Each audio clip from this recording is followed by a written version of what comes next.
Moonraker, yes. Um, age about 12, I think we would have been. I had a French friend who was a student, used to come over in the summer.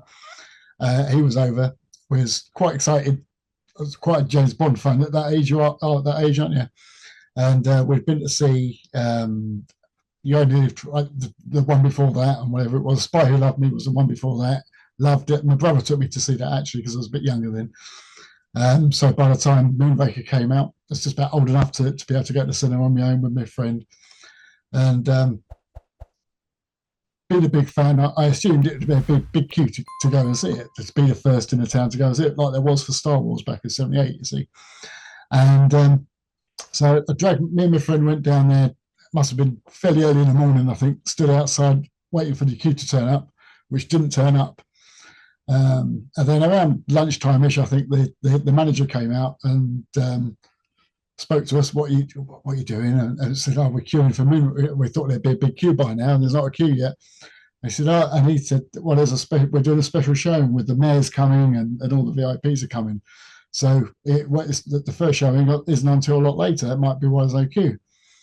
So we're a bit despondent, a bit disappointed because we've been stood all day. And then he, from what I remember now, he just said, "Well, you can come into the earlier showing, come and see, come and see that."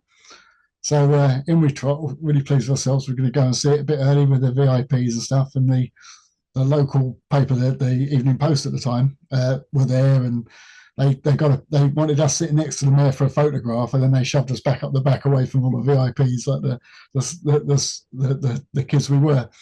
It's just a great thing to see, to be part of that and to be invited in. You did feel a bit special because we'd gone in that much earlier, and then because it was my local cinema really at the time. I lived in Strood at that time, and whenever went go and see it, the manager, quite often you see the manager, and he was a friendly chap.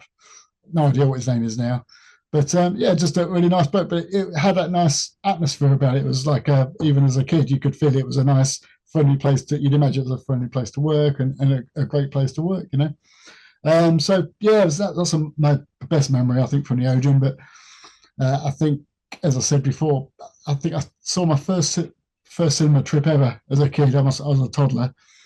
No idea, I would have been 4 or 5, I guess. I went to see Dumbo because that was pre-video, so you'd have to go and see go to the pictures to see anything new, to see anything really cartoon-wise and stuff. So I vaguely remember going to see Dumbo, and and I've always remembered that as my first film, but that was at the Odeon. And I think that would have been before it was converted into the 3 screens, because I vaguely remember as a fairly youngster going before it got converted, as you'll be aware, I think, to screens 2 and 3 were down in the basement. And then you'd sit on the balcony. If you're in the screen 1, it was a big auditorium, and you could throw sweets and stuff onto the top. And we used to go to cinema because I lived in Rochester as a kid as well. So that was our local place for Saturday cinema. So we used to go there a lot for Saturday cinema. And it sprang to mind that it would have been about 1975 doing the Saturday cinema, because I remember there was talk about West Ham being in the FA Cup final, and it was 1975. So that's how I know. So I was about 9, I think, when we were doing that, and all the Saturday morning cinema. And just really good memories of that being the main place to go to cinema. We lived in Gillingham for a while, so we went to I think it was an ABC in Gillingham. We used to go to Saturday cinema there with my older brother and sister. And I think we went to Gravesend a few times, and the Plaza in Gillingham. So we used to go, didn't go a lot but it was a lot cheaper than it is now. But it was quite a nice trip to go to the cinema as a kid, and all the things that went with it. Smoke, you can't imagine the smoking in the cinemas now. And then it moved to, you could only smoke on one side, I think, in the auditorium. I think vaguely remember that as well. I'm not sure if I ever went when it was totally stopped. But happy memories, really. Yeah, I used to go to Chatham ABC as well. Again, because we moved about a lot growing up. So I remember I went to see. I went to see Superman in the. What a memory! I remember rubbish things. I can't remember important stuff, but I remember going to see certain films. But I remember going to see the first Superman with Christopher Reeve. Went with some friends to go and see that actually at the ABC. I don't know if that would have been the opening weekend, but certainly, we went to the ABC at Chatham. Again, I'm not sure if I remember that before. It was when it was a single screen, but certainly there's a three screen place, and the Superman was on it, obviously on the big screen. I went to see Pink Floyd The Wall there as well when that was out, the film, because I was a big Pink, even at that age, I was a music fan and Pink Floyd fan. So I remember seeing that. And it struck me actually, because that was at Chatham, that you're going to see this rock movie and you know, it's all the stuff gets associated, but they still have the rubbish music at the beginning. And I thought at the time you'd think they'd put a bit more appropriate music. Not, I was into heavy rock or anything, but it was just that tinkly. It just seemed really strange.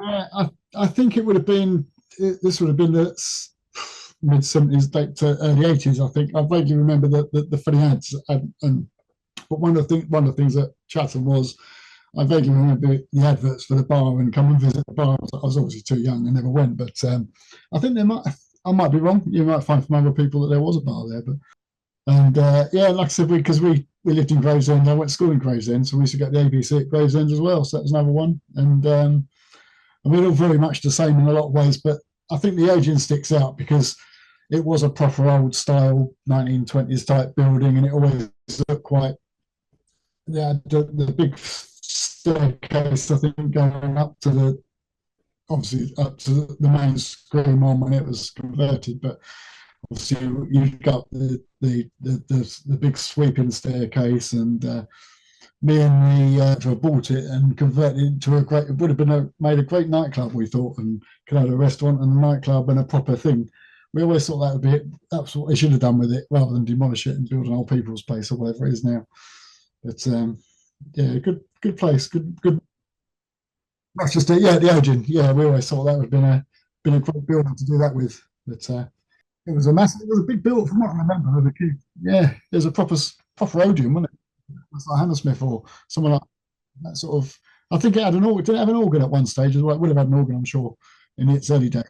Um, I suppose the other thing that springs to mind was at the end of the show was we'd come out, walk along Rochester High Street when it was still traffic, and catch the bus outside the big Seaboard shop that isn't a Seaboard shop anymore. So that's another one of those, all part of that big memory of going to the cinema as a kid, you know, growing up and all those things. So yeah, all in all, good times. Obviously, I think video killed the cinema. Has killed the cinemas very much. Even more so now with the streaming, and you know, I'm in Basingstoke now, and we've got two cinemas.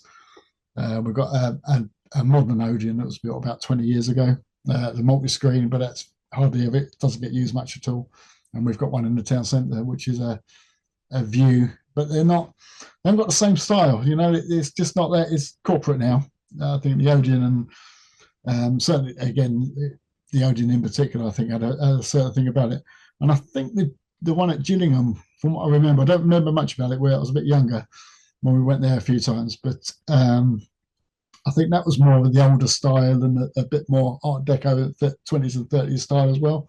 But again, you'll probably know people that know more about that than me. But I think it was just off the high street somewhere, wasn't it? Yes, yeah, very much so. I think obviously, because I think it was a cinema and it was a theatre and stuff as well, the acoustics in there would have been so much more natural. Obviously, now we've got surround sound, and that's fantastic. It sounds brilliant. But yeah, it's just that whole nostalgia, and like I said, the Kiora, that you said you were going to talk to some Asherettes, and you remember going to get the Kioras down at the front there, and the dodgy adverts about. I think the one that sticks out in mind actually for Rochester was they used to have the corporate adverts, and they'd shove over a slightly dodgy voiceover at the end, so it'd be, "Come and see our beautiful cars at Chatham," or whatever it was, without totally out of.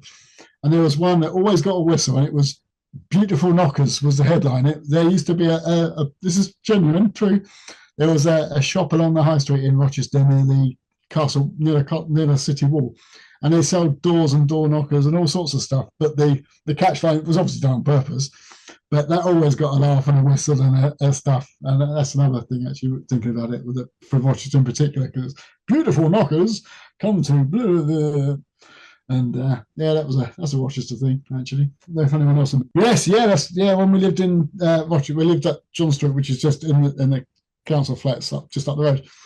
And yeah, so that was quite a regular thing. Get the Saturday pictures for the old British Film Foundation, was it, or something? The BFF, and you'd have the cartoons and all that stuff. That was a proper thing. I think as a youngster, from almost from as young as I can remember, we went to the different clubs. Like I said, we used to go to one at Gillingham when we lived there for a short time, and Rochester, the main one. I think went to Gravesend, and there used to be one. We used to go to a community centre in Gravesend when we lived there for a while on Riverside Park. I think it must have been a community hall, but again, they used to do them in sort of like the local community hall would do the Saturday pictures type thing, like that. But that was a thing. Like I said, I remember a lot of talk about West Ham and the FA Cup. That's how I know it must have been 1975 because I saw something the other day about it. It's the 50th anniversary of West Ham winning the FA Cup up behind. And yeah, so it's definitely very much around that time. We all spoke about it at school. That was the thing. It's all still coming back now. All the memories come back, don't they? I think we did one of these maths things to try and teach you how to do bar graphs. I think, and one of the things on that, this was at St Peter's and St Margaret's in Troytown School in Rochester, and it was we all had to say what our favourite thing at Saturday's pictures was, and it was either cartoons or the Western or the series, because there'd be series on there. You go back every week to see what happened next, and I think the one thing they didn't do at Rochester, they did at some of the others. I don't think when I was there anyway, they didn't used to mention people's birthdays, because some of the places you went, they'd call out if it was Joe Blogg's birthday and he was going to be 8 today, and it was 8 this week, sort of thing. And I don't remember them doing that at Rochester, but I do remember that at Gillingham they used to do it when we went there at the ABC, I think it was. So yeah, see, far too much time as a youth doing stuff like that. So yeah, so when we lived in Gillingham for a while, we were near the train station, so we could get the plaza. I remember going to see the Wizard of Oz, I think, at the plaza. It's like crazy, I remember that. We didn't see much there because it was the ABC was closer, but I remember it was quite small, and I think there was there was 2 floors. There was like the circle and the stalls. And just remember it looking a bit outdated, a bit old-fashioned. It was like the cheaper version of the ABC. The ABC was a bit more modern and stuff like that. But that converted to a TV studio, didn't it, for TVS when TVS started? So I don't know what it is now.